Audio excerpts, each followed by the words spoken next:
Hey guys, welcome to Opt for Organic. Hope all of you are safe and sound. If you have been following me or my channel for quite a while now, you must be aware how I keep on sharing recipes which require freshly extracted aloe vera gel. But many times we don't have access to aloe vera leaves, and there are many recipes which require aloe vera gel in its thick form. So this is the video guys on how you can prepare your own thick aloe vera gel like the ones available in the market. I did a lot of research to get this consistency, and I had done many trials and errors, and I had to throw a few batches because if there is a minutest error in the method or in the quantity, then the entire batch is spoiled. Finally, after many failed attempts, I cracked it, and in this video, I am going to show you how you can prepare your own thick aloe vera gel exactly like the ones available in the market. So watch this video till the end and follow each instructions carefully, otherwise you won't get that consistency. So let's start. But before that, quickly subscribe to my channel and press that bell icon.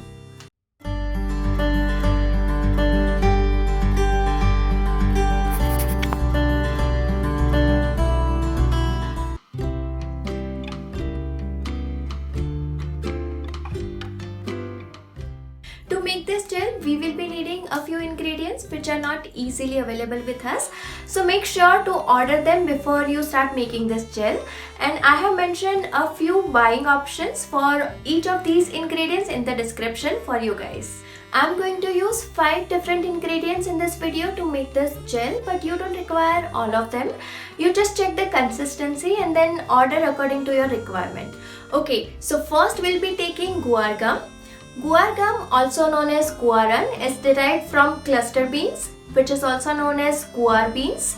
It is produced majorly in India, making it my first preferred ingredient. Then comes xanthan gum. Xanthan gum is derived by the fermentation of simple sugars. Xanthan gum is widely used in many cosmetics as a thickening agent or to make clear gels. Then comes hydroxyethyl cellulose, also known as HEC, which is derived from cellulose. It can dilute easily in water and swell up really fast, and it is an excellent thickening agent. Then I'll be using gelatin powder. Gelatin is derived from 2 sources, animals and seaweed. So if you are looking for an organic or vegan option, then go for seaweed derived gelatin, which is also known as agar agar. The last ingredient is carbomer powder. It is a synthetic ingredient and it is also known as polyacrylic acid polymer. It is not an organic option, but I am adding it to the list because it can produce extremely high viscosity and transparent gel exactly like the ones available in the market. And it is widely used in many cosmetic products as a thickener, and most of the gel based products, it is also skin friendly. Along with carbomer powder, we will also be needing triethanolamine, also known as TEAT, which is a pH regulator. So this was the basic introduction about the 5 ingredients which I am going to use to make this aloe vera gel. The main ingredient we will be needing to make this gel is aloe vera water. So let's start preparing. For that we require aloe leaves. I have thoroughly cleaned them and wiped them. First, cut the bottom part of aloe vera leaves and put them aside at 45 or 90 degrees like this for half an hour. After half an hour, drain the aloe, wash the leaves again and dry them. Cut them into pieces. Cut the thorny edges and place these pieces into the water for another 15 to 20 minutes. After 15 to 20 minutes, drain the water, wash twice, dry them and extract the aloe vera gel.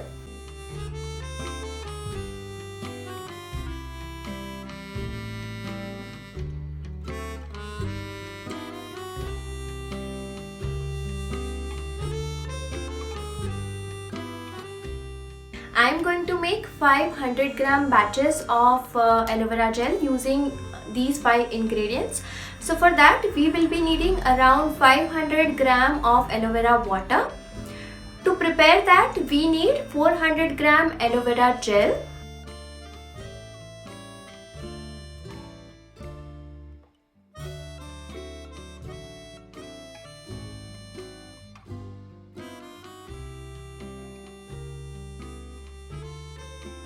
Hundred gram distilled water.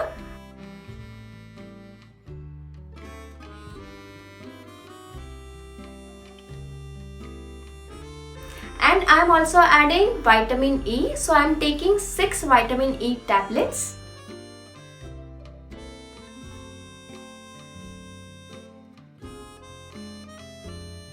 And grind them until there is no lump left. As you can see, there is a lot of foam has formed. So we'll keep it aside until the foam rests. Strain the gel using a cheesecloth because we want a clear gel consistency and there shouldn't be any lumps.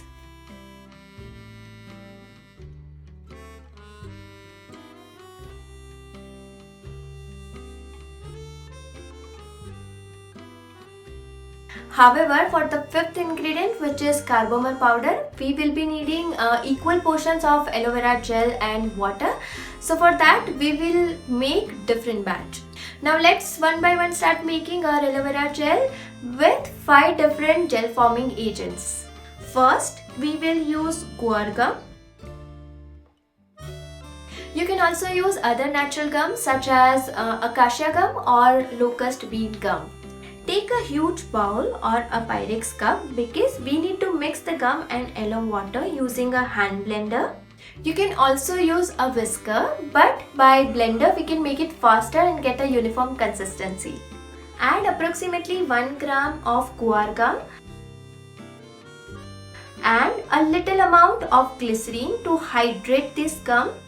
There is no exact quantity of glycerine, but it should be enough to dissolve the gum.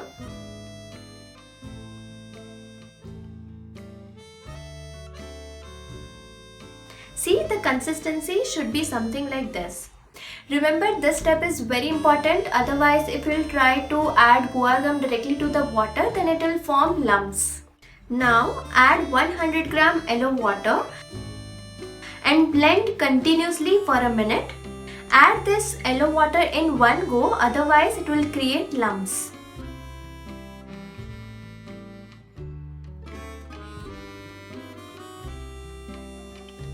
And see, you will get a consistency like this. It is semi-solid and a little translucent in color. Now is the stage you can add your preservative and fragrance. The measurement of preservatives should be 0.1 to 0.5% of our batch. So for our 100 gram batch, we will be needing 0.5 gram preservative, which is around 10 to 12 drops. I am taking 10 drops of phenoxyethanol preservative. The measurements for fragrance should be 0.5 to 1% of our batch. So for our 100 gram batch, we will be needing 0.5 to 1 ml of fragrance, which is approximately 10 to 20 drops of any essential oil. Here I am adding 15 drops of lemon essential oil. Stir well until the preservative and essential oil mix properly. And pour this gel in an empty airtight container. Label the container with date and ingredients and keep it in a cool, dark place. Now we are using xanthan gum. It is the same procedure as the first one.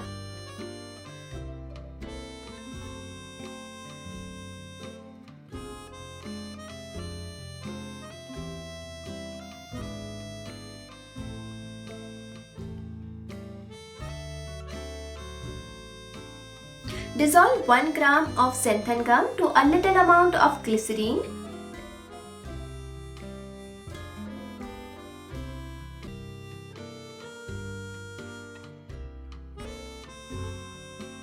And add 100 gram aloe water to it and blend continuously for 1 to 2 minutes until the gel is formed.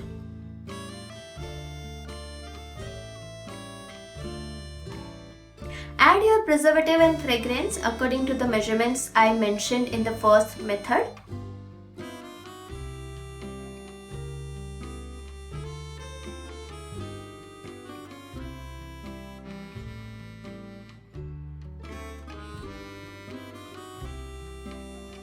Pour the gel into an empty airtight container.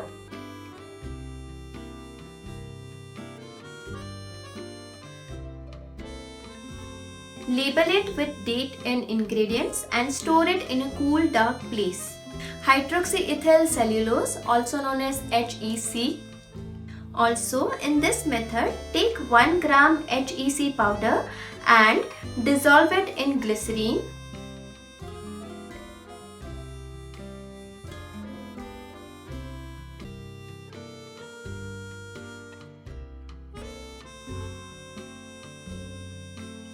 Then add 100 gram aloe water and blend continuously.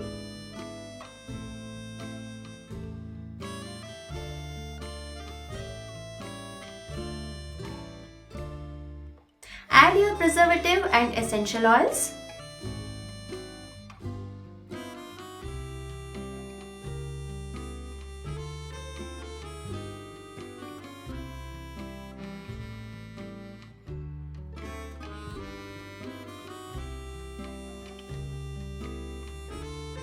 And fill this gel in an empty airtight container.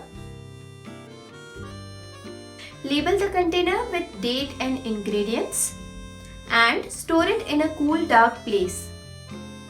Then I'll be using gelatin.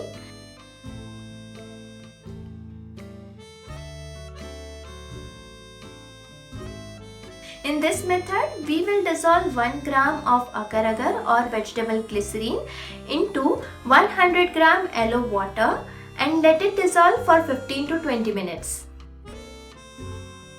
Stir until the gelatin particles are dissolved completely and then keep it aside.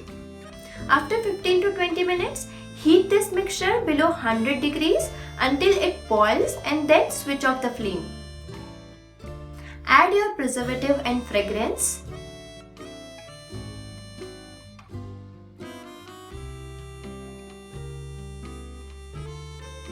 And keep it aside to cool down until the gel is formed. You can also keep it in the refrigerator for some time to speed up the process.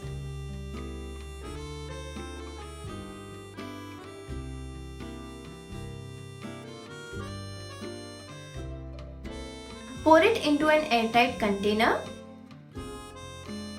Label the container with date and ingredients. You have to store this one in the refrigerator only, otherwise the gelatin will start separating from the second day itself. Next is carbomer powder.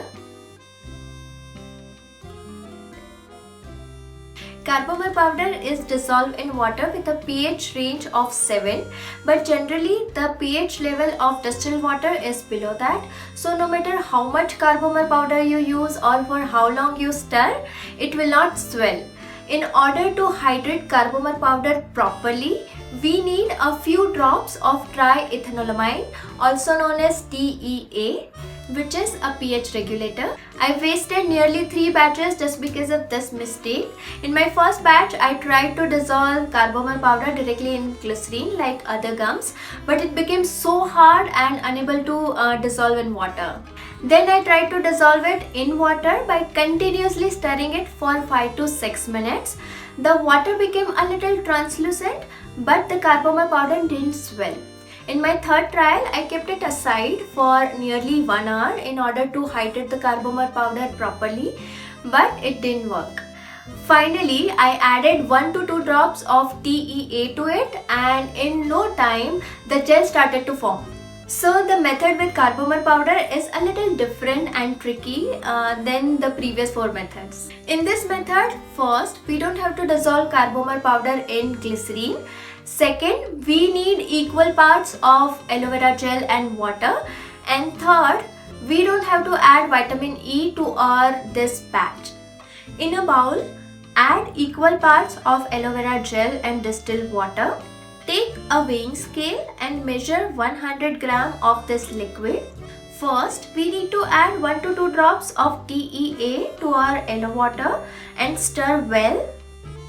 This will adjust the pH level up to around 7, which is a favorable medium for carbomer powder in order to dissolve completely and swell. Measure the carbomer powder. We require 1 gram of carbomer powder. Now slowly add this carbomer powder to your yellow water mixture and stir continuously.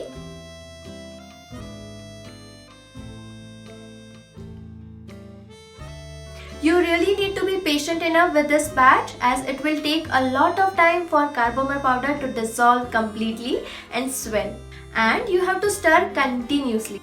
It took around 5 minutes while I was stirring with a spoon, but you can speed up the process with a stick blender.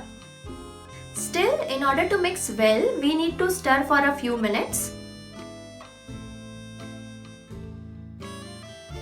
Even after continuously stirring it for 3 to 4 minutes, the gel is not forming or you are not getting the desired consistency, then you can add 1 to 2 drops of TEA. Once the consistency becomes like this, add 0.5% preservative and 1% essential oil and stir for a minute.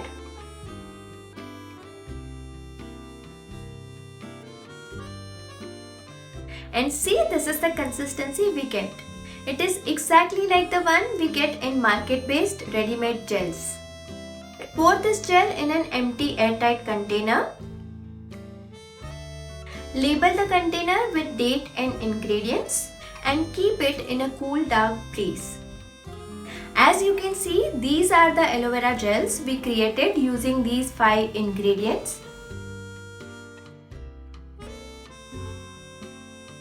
Okay, so through all my mistakes, I have realized one thing, which is in order to mix these powders and gums perfectly to form a uniform gel, we need to hydrate them completely. Each of these ingredients hydration speed and procedure is different, as we saw in this video. Make sure you follow the exact quantity and method. Well, I'm not sure about the shelf life, but let me keep a track with these batches and I'll let you guys know about it. But as per the guidelines mentioned on the preservative menu, they should last for at least a year. Let's see. I have been thinking of sharing a lot of DIY cosmetic ideas with you guys using this thick aloe vera gel, but I didn't want to use the ready-made ones. Now that we know how to prepare our own aloe vera gel at home, I'll be sharing a lot of new creative DIY cosmetic ideas using this homemade aloe vera gel. So stay tuned. This is it for today, guys. If you have any questions regarding this, then feel free to ask me in the comments. If you find this video helpful, then please like and share this video, and don't forget to subscribe to my channel and press that bell icon for the further updates. See you all in my next video. Until then, stay tuned and take care.